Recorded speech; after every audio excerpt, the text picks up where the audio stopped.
Ready?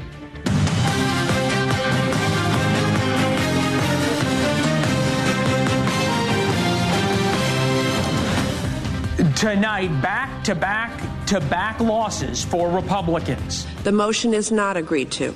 Can Republicans ever get a win? When you're counting votes and people show up when they're not expected to be in the building, it changes the equation. Dead wrong. I just went to the media and tried to prove that he was not in a blackface. The 9-year-old Kansas City Chiefs fan, branded a racist, fights back. It was scary because I didn't know what was happening. He and his parents join us exclusively after filing a lawsuit against Deadspin. Their message for the NFL. It's just not okay. Losing their minds. Putin is trying to court the MAGA GOP in the United States. CNN takes Vladimir Putin's bait. We are not encouraging you to agree with what Putin may say in this interview. MAGA Republicans love the art of the deal. So why do they let Putin play them so easily? And deadly accurate. I want to make sure you're the most relaxed. A SWAT team sharpshooter saves 2 hostages held in a Florida bank. The sheriff who led the operation tells us how his sniper got that close. I was not willing to sit back and watch an innocent, poor lady and another hostage get killed. Welcome to the Ferris Show on television. First tonight, no matter how bad your day was, Republicans in Washington had it worse. And that comes after Republicans got their rear ends handed to them yesterday. Democrats in the Senate will likely box in the GOP with a new bill that promises funding for Ukraine. They're going to vote probably in a few minutes. Republicans in the Senate blocked a border bill today. The senator who wrote the bill had some choice words about outside influence from the former president and his friends in the partisan media.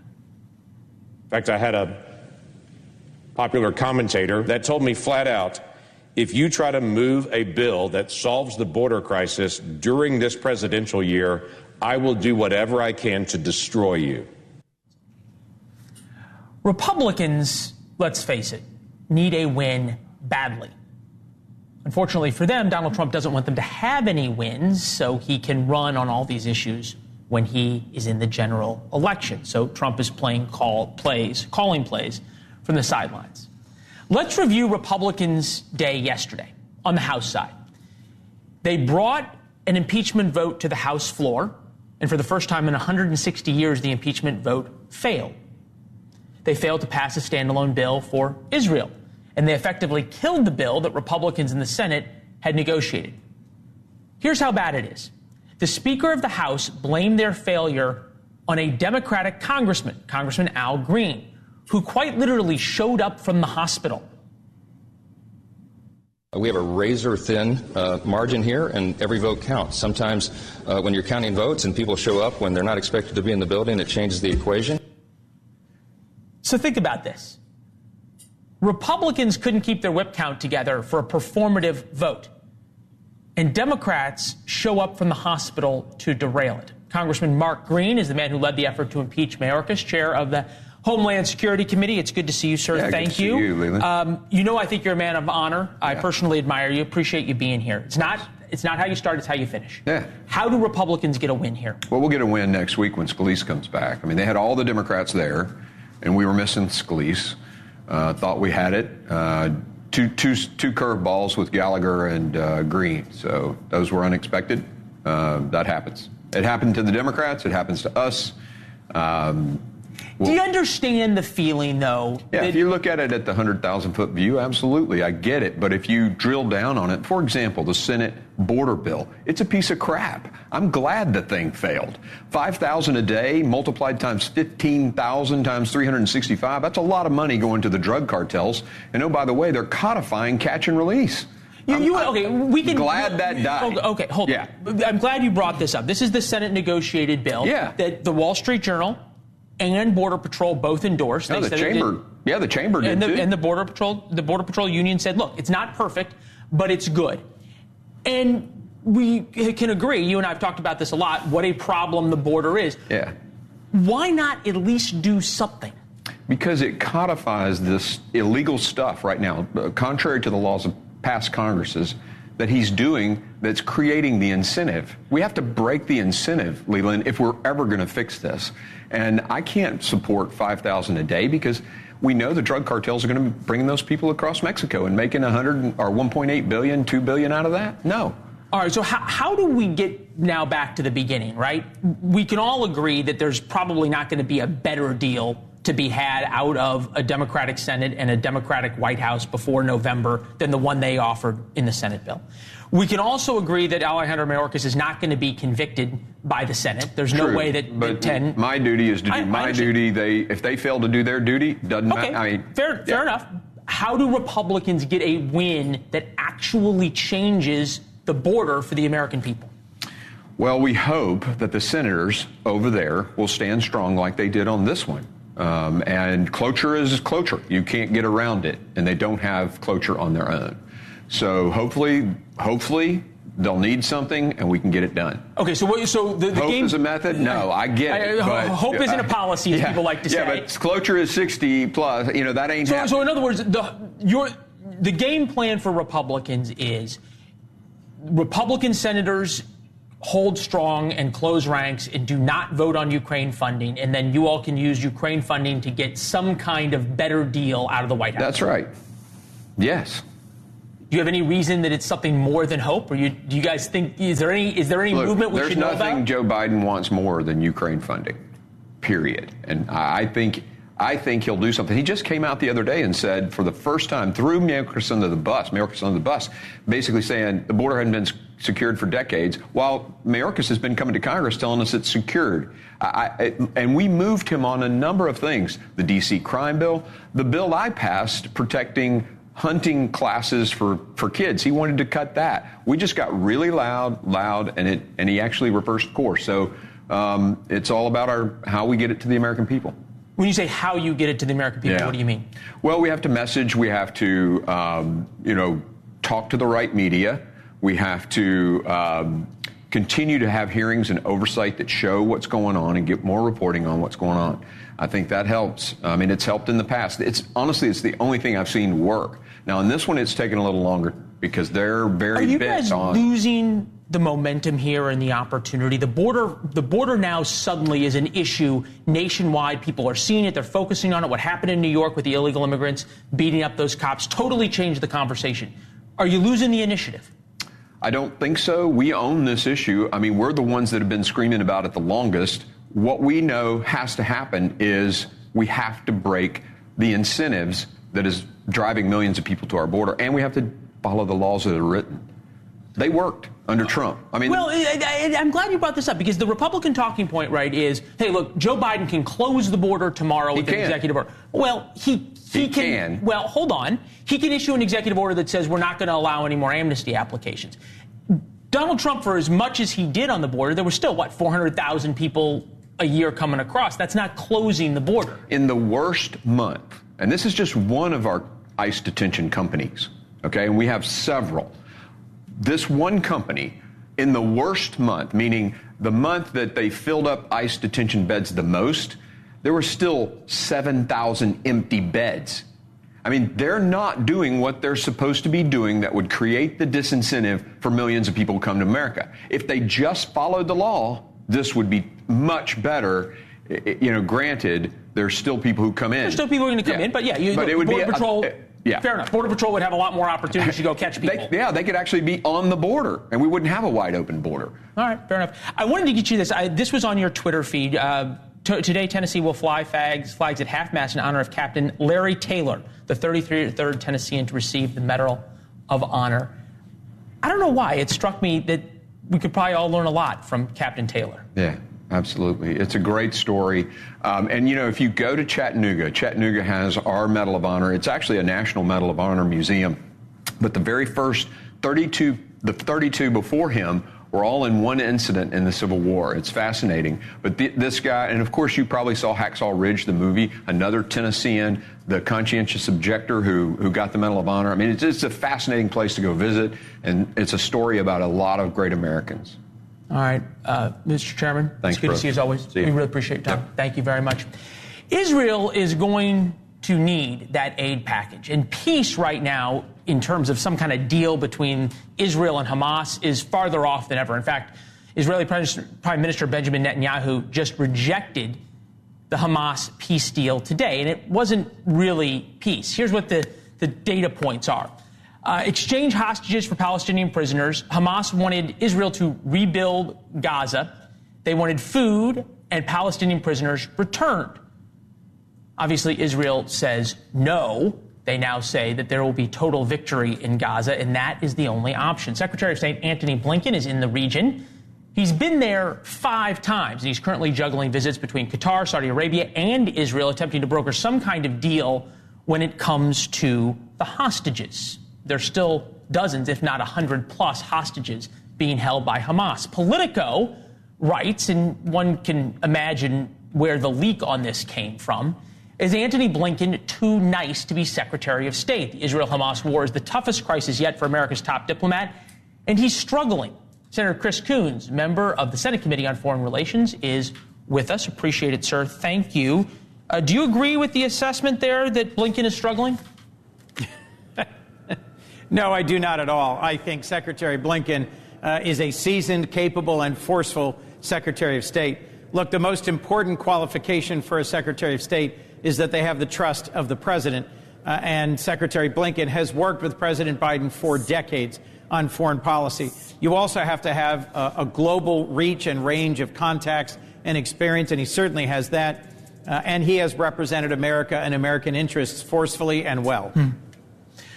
Yeah, and we asked the author of the piece to come on today, and she's busy. She said she might come on later in the week. But at some level, you kind of don't want to jerk as a diplomat. That may be what you want in Secretary of Defense, but not necessarily in a diplomat.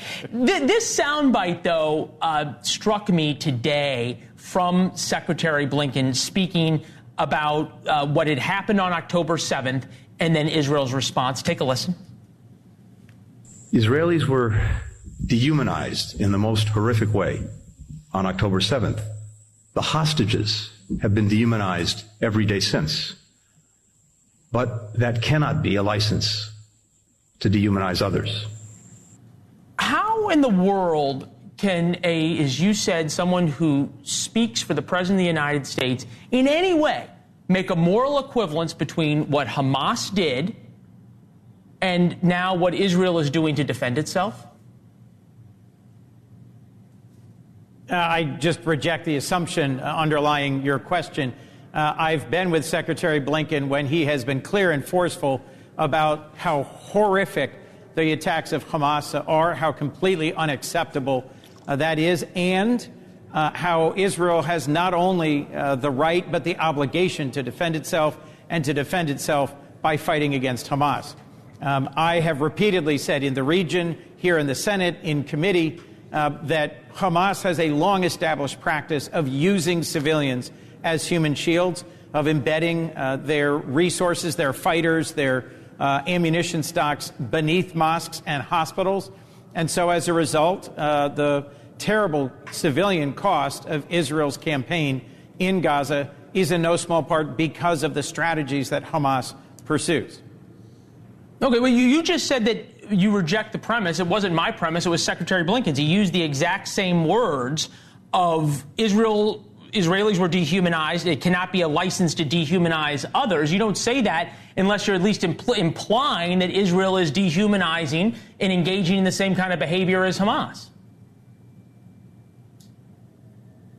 What's your question, sir? No, my question is, do you agree with, why is it that Secretary Blinken, you think, said that?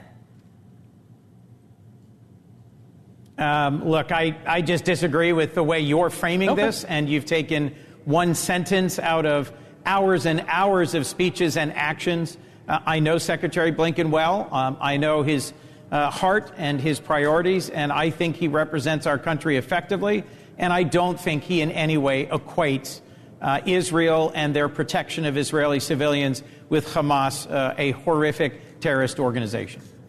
All right, fair enough. I'm interested in what's happening in the Senate right now in terms of how these aid bills are going to get through.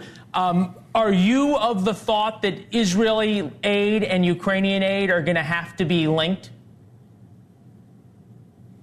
They are, and I think they should be in the Senate, because there is an urgency to our providing support to our vital partner, Ukraine, as they fight off Russian aggression. There are 50 other countries around the world who together have contributed more to the defense of Ukraine than we have. They are running out of ammunition, and I think it's time for us to step up to the plate. I do think that support for our ally Israel as they continue to conduct their war against Hamas is also urgent and pressing, and support for Taiwan and some of our other Indo-Pacific partners and investment in humanitarian relief. That's the scope of what's left. But let's be clear. This urgency is in no small part because Republicans here in the Senate demanded that we negotiate a tough border security bill before we could consider aid to Ukraine. And my friend and colleague, Senator James Lankford, a conservative Republican from Oklahoma, set to work and for 4 months negotiated with my colleague Senator Murphy and Senator Sinema, and they reached a tough deal. As of last week, there were Republicans saying this was the sort of deal that we needed. Then they were told to step back from it by our former president, and now we've had a failed vote to proceed with it, and my colleagues are telling me this is dead, that we will not move ahead on any border security. And I think that is a huge missed opportunity for us to invest in the security of America's southern border. I know you didn't hear it. We just made that point with the chairman of Homeland Security from the Republican side in the House on, and we made that very point to him, that Republicans sometimes cannot be underestimated in their ability to screw things up at times. Senator, it's good to see you. Thank you for the time. We appreciate it. Thank you. Yes, sir. Coming up next, Deadspin, the website, portrayed a 9-year-old Kansas City Chiefs fan as a racist for his face paint. His family just sued the website for defamation. Holden Armenta and his lawyer tell us why this had nothing to do with the culture wars. Had you ever heard about blackface or racism or anything like that? No, I didn't. And hostage rescue. A Florida sheriff explains his decision to take out a bank robber. We train and train and train, and snipers train specifically for this scenario routinely. Although it's traumatic, it's something they need to be ready for, worst case scenario, and the suspect's actions took us right to there. The family of a 9-year-old boy wrongly accused of wearing blackface to a Kansas City Chiefs game says he didn't even know what racism or blackface was. He's 9. His family's now suing the website Deadspin for making those accusations. You might remember back in November, Deadspin author Caron Phillips published an article entitled "The NFL Needs to Speak Out Against the Kansas City Chiefs Fan in Blackface Native Headdress." Went on to talk about the views of the young man and his family. Turns out 9-year-old Holden Armenta wasn't wearing blackface, and Deadspin knew it. The CBS clip clearly showed Holden wearing red and black paint. Turns out Holden's also a Native American. In other words, Deadspin used a 9-year-old boy to make a political point. When pressured to retract, Deadspin doubled down. Today, the family sued Deadspin and the reporter. I spoke with the Armenta family and their lawyer a little earlier today. All right, so Holden, I looked at the pictures of you at the game, and tell me about your outfit. Tell me why you had the headdress on and why you painted your face red and black. Like, as you went to the game and were hanging out, what was going on? Were people excited by what you were wearing? Yeah, like a lot of people wanted to take pictures with me, and we were just walking into the game. It seems silly to say, but nobody saw anything wrong with the outfit. And Raiders fans are not normally known as the friendliest bunch, and even they were embracing. We have a picture of you with the Raiders cheerleaders. So what was it like when the article came out? What was it like for you at school? It was like scary because I didn't know what was happening. What did happen? Well, the whole internet started to call me Chiefs, blackface, racist. This racist kid figured out how to hate Native Americans and black people at the same time. Given that you're Native American, was that kind of confusing? Yes. Shannon, that initial emotion when you saw the article was what? It was shocking because the other half of his face was red. And we didn't know what blackface even was. And as you learned about it and as you read the article and understood, tell me what happened. I just went to the media and tried to prove that that he was not in a blackface, that his other half of his face was red, and I figured I could prove that and they would remove it and take it down. That was the goal. And did they? I had to call somebody right away to have them send me what they saw on TV as we were driving. Like, what did they see that we didn't? If Deadspin right then had said, we are so sorry, we are totally wrong, we're going to pull everything down and issue a retraction, would you feel differently? No. If they would have done it right away, like the other ones did, the minute that other outlet saw that, oh man, these are Native Americans, and yes, his face is red with black, that would have been a lot different. But the way they went about it and doubled down, it's not acceptable. Shannon, why do you think they did double down? I don't know. We're asked about this daily. It doesn't go away. Libby, what are we to make of the fact that Deadspin, number one, knew they were wrong because they watched the CBS broadcast and saw the clip and saw him with half red, half black face, painted face for the Chiefs. And then even when it was brought to their attention and brought to their editor's attention, in addition to the reporter, they still doubled down. Yeah, well, we wouldn't be here today. We really wouldn't be here today if they had just done the right thing. Instead, they intentionally targeted a 9-year-old boy. This kid is all-American kid, loves football, loves the Kansas City Chiefs, loves his Native American heritage. And they stole a lot of that innocence from him, and it's just not okay. And they didn't have to be here. No, look. Does it make it different though? And we'll put up the article, but does it make it different that they actually had to search through the CBS clip and find the one frame of video where all you saw was the half of his face that was painted black? Yeah, it's really remarkable. If you go back and look at the CBS broadcast, as we did, Holden was shown for like 3 seconds.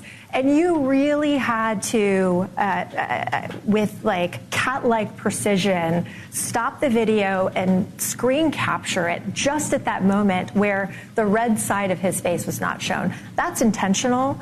That is wrongful. And that's where we're going to be asking for punitive damages. So much of this is centered on the fact that Holden was wearing the Native American headdress. That was part of the article, and also centered on the fact that he was at a Kansas City Chiefs game. You guys are from California. Shannon, how did Holden, and Holden, if you want to chime in here, how did you become a Kansas City Chiefs fan to begin with? When Holden was 7, he was diagnosed with type 1 diabetes. And with that came a cell phone. And the cell phone was to help me view his number at all times. When he's at school, and when he's playing sports, and he started watching football videos and clips. And all of a sudden, he became a Kansas City Chiefs fan. And he knew everything about the Chiefs. Holden, do you have a favorite player? It is Travis Kelce. Shannon, somehow this has become part of the political conversation, of the culture war in America. In the very beginning when this story happened, that was sort of the center stage of trying to make a racial point and a point about Native Americans out of something that was so clearly not. How has that played out for you guys? Right. How do you see that? I see that as another shot to create division in this country. And it's wrong. It's wrong. We do not teach hate in our home. They are not even allowed to say the word hate in our home. We do not hate black people or Native Americans. It's ridiculous. Yeah, it's interesting that you talk about hate. I know you had to explain what racism was to Holden. You had to sort of explain all of this, which I think would make it even more confusing. Libby, does the fact that this clearly was designed as an article to have a political point, not just a fact-based article, and when we go through the article, it's clear the Caron Phillips, the reporter, had an axe to grind with the NFL. Does that change the case? No, it doesn't. So this isn't about the culture war of politics? No, it's about targeting a 9-year-old boy with defamatory falsehoods. Look, Mr. Phillips can have his opinions about whether the NFL is doing enough to combat racism. That's not our beef. But they can't accuse Holden and his family of wearing blackface and his family of allowing him to do it and dressing him up, in blackface. It's just remarkable. And, I brought some props here. I just want to know if Deadspin thinks Build-A-Bear is racist. These are Build-A-Bears that you can buy online who have with the same face painting. With the same kind of face painting. These are toys. I mean, this is the point. Mr. Phillips knew that this kid was at a Kansas City Chiefs football game, and he was there supporting his team that he loves so much. And they used him as a target. All right. Holden, if anything good comes out of this, you now may be one of the more famous Kansas City Chiefs fans that there are out there. I know you're going to the Super Bowl. Tell me what you're most excited about for Sunday. Well, there's a lot of things that everybody would be excited about because it's the Super Bowl. Like, what can you not be excited about? We'll be thinking about you, Holden. Thank you, guys. Thank you. Thank you. All right, coming up next, forget the messenger. It's Putin's words that really matter. How the MAGA wing of the Republican Party is getting played into surrendering Ukraine to Vladimir Putin. Is lying from the streets of Russia, no less. Not a single Western journalist has bothered to interview the president of the other country involved in this conflict, Vladimir Putin. That's a lie. Serious news outlets, including CNN, have requested Putin to interview over and over again. Abby Phillips last night going scorched earth on Tucker Carlson. She's very concerned ahead of Carlson's interview with Vladimir Putin.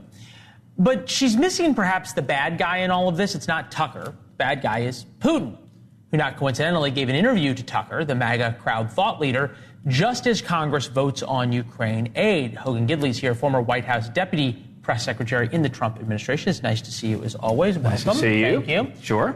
Great work on the Hill in the last hour. How did Republicans become the party of isolationists? I would argue they're not. I would think they're the party of receipts. You want to spend this money, that's fine, but you're going to have to tell us what it's going for. Not to mention the fact this administration has refused to give anyone their prescription for an off-ramp. He just says, Joe Biden keeps saying, we're going to give that money in perpetuity. We're going to give that money as long as it takes, is what he says. What does that mean? And are the American people, the taxpayer, down for that? I don't think so. It's not that we're spending money in Ukraine. It's what is it going to?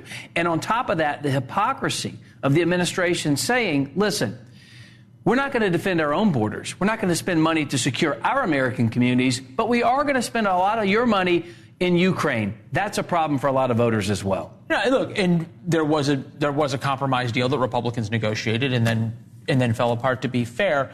Which didn't do what it said it was going to do, but that's another story. All right. To be even fairer. To be even fairer. I think we'll rename the show the Even Fairer show on television. Okay, thank you. Partisan divide. Politico, Tucker Carlson faces media fury over Putin interview. Rolling Stone, Kremlin all but admits Tucker Carlson is a useful idiot. The Wrap, Morning Joe slams Tucker Carlson as puppet, doing Vladimir Putin's bidding by attacking Western journalists ahead of interview. What I can't figure out is why is there so many attacks even before we know what the interview holds? Not to mention the fact Abby Phillip was just there saying, we want to interview him. We've been trying to interview Vladimir Putin. He just won't take the interview. So everyone's trying to do that. And remember, George Stephanopoulos interviewed him. Charlie Rose interviewed him. Barbara Walters, Chris Wallace. They all have, and I guess that's journalism. But for some reason, when Tucker does it, it's some type of treasonous act. No, look, Tucker Carlson has his own unique view of foreign policy and his own way of sort of spinning this, which I think it has a unique set of his own facts that he seems to believe with. But I'm wondering, you think about American isolationism in the 1930s did not work out very well. And a number of the same arguments that are being made right now are the arguments that were being made in the 1930s. Why is there a feeling among Republicans, especially the MAGA crowd, that it's going to work out any better this time? I wouldn't say it's isolationist, though. I kind of reject the premise because Donald Trump did not do that when he was president of the United States. He got involved where he thought it was necessary to protect American interests. I'm not looking back. Allies, I'm looking forward, Hogan, and that's what people are talking about now, is an isolationist policy of pulling back. And you're having a lot of Republicans, to be fair, there's a lot of Republicans who aren't saying we need receipts. They're saying no more aid for Ukraine, period. Well, I don't know all the people you're talking about, but a lot of folks on my side who are concerned about aid for Ukraine are more concerned about the people in this country. And they're saying if you're going to pay for one, you need to pay for the other. And for whatever reason, the Biden administration continues to pump money to Ukraine as opposed to pumping money into this country to protect our citizens and do all the things we need done from our government. So it's not necessarily one or the other. It's not an either or. It's a both and. And right now, Republicans are kind of frustrated, not because Joe Biden's spending money in Ukraine, although there are plenty that are. It's what is he not spending money on here at home that we need for our citizens? All right. Fair enough. Great conversation. Good to Absolutely. see you, my friend. Thanks. Thank you. Coming up next, Mickey D sees the writing on the wall. Americans cannot afford an $18 Big Mac. How so-called progressive reforms have led to skyrocketing prices for American families. I'm sure you'd agree with that. Massachusetts lamenting the closing of a Walgreens in her district. It has nothing to do with race. Walgreens is a company. They just want to make money. But endless shoplifting makes making money for Walgreens hard, so they close the store. Newsweek opinion Batya Ungar-Sargon is with us now. It is good to see you. You think that the policies of defund the police and on be different if those making them the elite had to live in the neighborhoods that were actually affected by them? You know, the irony here is that she's accusing Walgreens of racism. Why is it not racist to implement policies in which 70% of the victims of murder are black people, and you just let murderers walk around free? You have a totally open door, no bail policy. The vast majority of the victims of violent crime are black. She's the racist. The people who do that are the racists. Why don't they look in the mirror for a change? I get that, and oftentimes what people are accusing you of is what they're doing themselves. But there seems to be this trend, right? And let's just give everybody the benefit of the doubt that the road to hell is paved with good intentions. But I think about all the push for minimum wage hikes, and then all of a sudden you have $20 cheeseburgers that nobody can afford to buy at McDonald's anymore. And what happens? But you get a bunch of robot now fast food workers rather than entry-level jobs. You think about there was a delivery fee put on Uber Eats and DoorDash and the like in Seattle. And the $5 because it was going to be a living wage for drivers. And now drivers can't make their rent because there's no more orders. How is this? Where's sort of the limousine liberal part of this? I got to say, I think actually the progressives might be right about that. 53% of inflation, we know, is corporate profits. They love to blame this on labor and blame this on, paying people more money. But I think those are outlier examples. We know that the labor market has stabilized. We know that companies are only paying 1% more for products and for labor at this point. But the consumer price index is 3.4% higher. Americans are paying 25% more for groceries. Where is that money going if the cost is only 1% more? It's going to corporate profits. And if I sound like a progressive to somebody, shame on you. This should be the number one issue for Republicans because your base is the working class, and they're the ones who are getting crushed at the grocery store. Okay, there's a difference, though, between allowing the marketplace to actually dictate these things and then trying to regulate it. I'm trying to figure out what regulations that progressives have brought in that have actually helped the working class rather than just making the progressives feel good at their cocktail parties. No, I'm totally in agreement with you about that. I haven't seen any even proposals about how to deal with this. The problem is we do not have a free market. 80% of meat processing is done by 4 mega companies. They have a total monopoly on the price of meat in America, and meat is something you can't live without. People can't just choose not to eat it. They can't just shop somewhere else. It's total crony capitalism, and it's hurting the little guy, and nobody has any answers about how to solve it. Okay. Fair enough that nobody has any answers. So 30 seconds as you talk to voters across the country on this, Why do Republicans seem to now get the votes of the working class? Well, I think that it's not Republicans who are getting working class votes. It's Donald Trump. And Donald Trump actually talks about this kind of thing. He had a great idea, 10% tax on every foreign import into this country. Working class people, they love the sound of that because that is an America first policy. Why don't we prioritize our markets and not China? All right, fair enough. Bachin, it's always fun to chat. We appreciate it. Thank you. Even though you have to go back and be with the progressives, you're always willing to call balls and strikes on them. Safe travels back to Brooklyn, my friend. We'll talk soon. Thanks, Leland. All right, 2 hostages held at knife point. We have the video in a Florida bank. The sheriff let negotiators talk for 43 minutes. You're going to hear from the sheriff as he explains why he ordered the sniper to open fire. Sure, you're the most relaxed. Keep going. Yep. Do not test my patience. Never put me in a position where I have to show you how cruel and ruthless I can be. But once I reach my limit, you'll see me do the things no one ever thought I was capable of doing. Lovely. That's Sterling Avalanche on TikTok before he showed up at a Fort Myers, Florida bank and took 2 hostages at knife point. It ended with a SWAT team sniper taking a single daring shot through the doorway past the hostages. Let me know what's going through your head right now. What concerns you have? I want to make sure you're the most relaxed. Keep going. Lee County Sheriff Carmine Marcino is with us now. Sheriff, it's good to see you. Thank you. Just take us through what was happening in that bank, the shoot, no shoot decision by your sniper. The scene was a chaotic scene in the very beginning. A lot of moving parts. We had the SWAT team, moving in. We had hostage negotiations simultaneously negotiating for over 48 minutes. We were exiting people out of the bank. We were trying to secure the scene. And, the shooter, the actual sniper was in place. We planned for worst case scenario, and then we moved forward to hopefully the best case, which would be peaceful resolution. Unfortunately, not this time.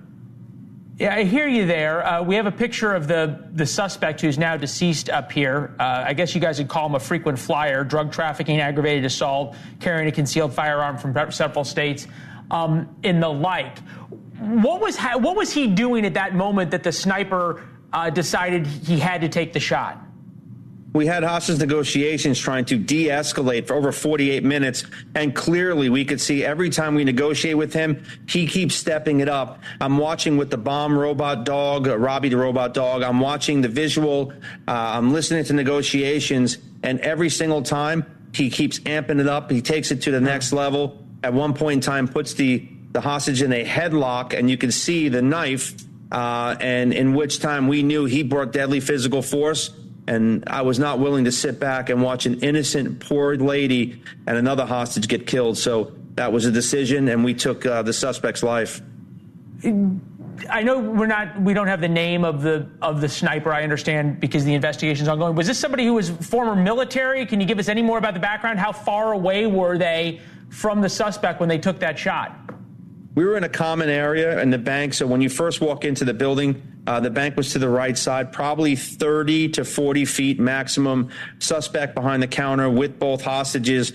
Sniper was in the stack to the side of us. Amazing experience. I mean, we train, and snipers train specifically for this scenario routinely. Although it's traumatic, it's something they need to be ready for, worst case scenario, and the suspect's actions took us right to there. I'm thinking you're talking 30, 40 feet away. Anybody who knows firearms, the margin for error here is pretty small. Give us how small a window the sniper had when he had to take that shot. So the hostages and the suspect were behind a counter. They were utilizing, or the suspect was utilizing the equipment to kind of duck behind, back and forth.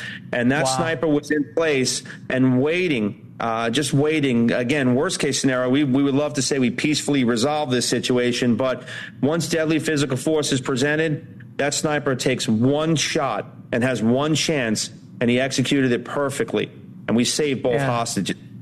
I want to play for you a video that the suspect posted on TikTok. Take a listen. Do not test my patience. Never put me in a position where I have to show you how cruel and ruthless I can be. You were watching on the bomb robot. Had you seen that video? Did you know what you were up against? I did not see that video. I knew that he had criminal history. I knew what it was. But again, we were trying to de-escalate the scenario. But make no mistake, people can say, I made that decision. That suspect made that decision that day. He made the decision to bring deadly force, and I'm not sitting back ever. I'm not apologizing for making certain that we protect innocent people. Well, Sheriff, folks of Lee County are lucky to have you looking out for them. We appreciate you being with us. Our thoughts are with your deputies, especially the shooter, because even when you're 100% in the right, it does take an emotional toll. So thanks for being with us. We appreciate it, sir. Thank you very much. Thank you, sir. President Trump is getting some unusual allies in his fight to stay on the ballot in Colorado and in a number of other states. That case is before the Supreme Court tomorrow. Tomorrow, we're going to talk about why Democrats are coming to his aid and saying they may not like Donald Trump, but he does deserve to be on the ballot. Will the Supreme Court allow you, the voters, to have the final say? We're going to talk about that story and more tomorrow in War Notes. It gives you a free look at the show every day at 4 p.m. Our thoughts about the most important stories of the day. Go to warnotes.com to subscribe for free. You can send us your replies there or on social media at Leland Vittert. I'll see you on Twitter and Instagram until tomorrow night. With that, we turn it over to Chris Cuomo in New York.